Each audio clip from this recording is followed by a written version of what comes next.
স্বামীর ইনকাম কম বলে এভাবে বুদ্ধি করে ধৈর্য ধরে কম খরচে সংসার চালায়, তবে সংসারে উন্নতি ও শান্তি থাকে। আসসালামু আলাইকুম, সবাই কেমন আছেন? আশা করছি সবাই ভালো আছেন ও সুস্থ আছেন।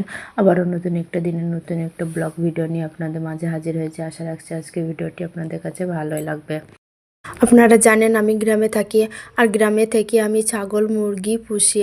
তো এই ছাগল দুটো আমি বিক্রি করে দিয়েছি। ছাগল দুটো বিক্রি করে আমার 4,800 টাকা হয়েছে। আমি 4,500 টাকায় ভান্ডারে রেখে দিয়েছি, আর 300 টাকা দিয়ে আমি একটা নাইটি কিনবো।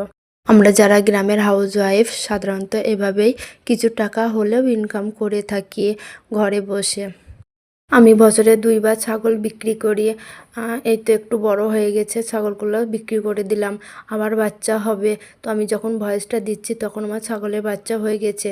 তো ছাগলের বাচ্চার যখন 6-7 মাস বয়স হবে তখন আবার আমি বিক্রি করে দেব।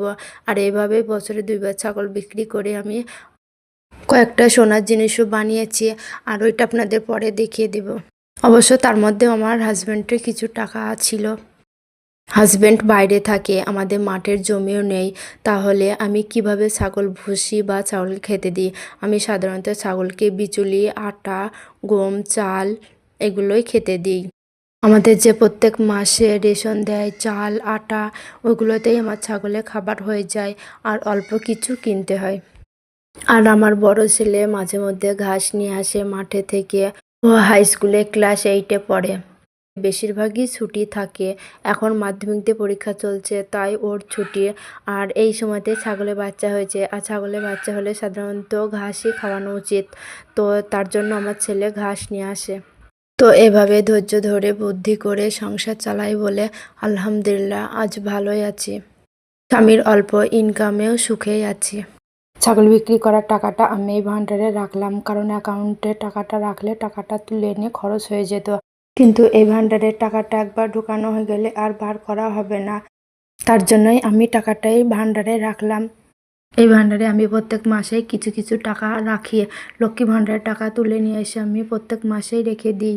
আবার সংসার খরচার টাকায় থেকে আমি কিছু কিছু বাঁচিয়ে এই ভান্ডারে রেখে দিই, যাতে আমার হাজব্যান্ড যখন বাড়ি আসবে তখন এই টাকাগুলো আমার কাজে লাগে। ভিডিওর এই পর্যন্ত যারা আছেন প্লিজ ভিডিওটিতে একটা লাইক করে দেবেন, আর সাবস্ক্রাইব করে পাশে থাকা বেল আইকনটা প্রেস করে রাখবেন, যাতে করে আমি নতুন কোনো ভিডিও পাঠানোর সাথে সাথে আপনার ফোনে নোটিফিকেশন চলে যায়, আর আপনি সময় সুযোগ বুঝে দেখে নেবেন।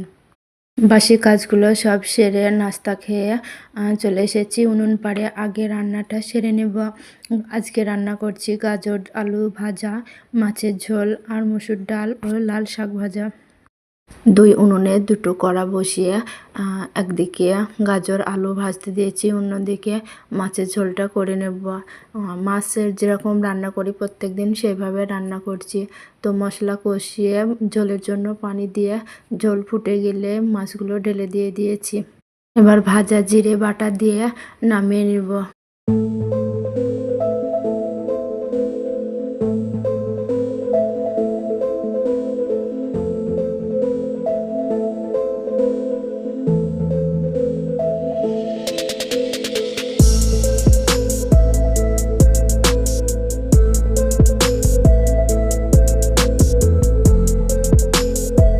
খুবই সিম্পলভাবে ও কম তেল মশলায় রান্না করে থাকি আমি। এই তো লাল শাকটাকে অল্প পানি ও লবণ দিয়ে সেদ্ধ করে নিয়েছি। ফোড়নে কাঁচা লঙ্কা ও রসুন দিয়ে শাকটাকে ভেজে নিয়েছি। এবার মুসুরির ডাল রান্না করব। মুসুরির ডালটাকেও আমি লবণ হলুদ দিয়ে সেদ্ধ করে নিয়েছি। তারপর কড়াইতে সামান্য তেল দিয়ে পেঁয়াজ, কাঁচা লঙ্কা, একটা শুকনো লঙ্কা দিয়ে ডালে তেল পেরে নিয়েছি। আমরা এখানে তেল পাড়া বলি। আপনারা যারা ভিডিও দেখছেন আপনাদের ওখানে এই তেল পাড়াটাকে কি বলে জানাবেন কমেন্ট করে। এই তো রান্না বান্না সব কমপ্লিট করে থালা বাসনগুলো মেজে পরিষ্কার করে নিয়েছি। এবার ঘরটাকে একটু মুছে নেব, তারপরে গোসলটা সেরে খাবারটা খেয়ে নেব।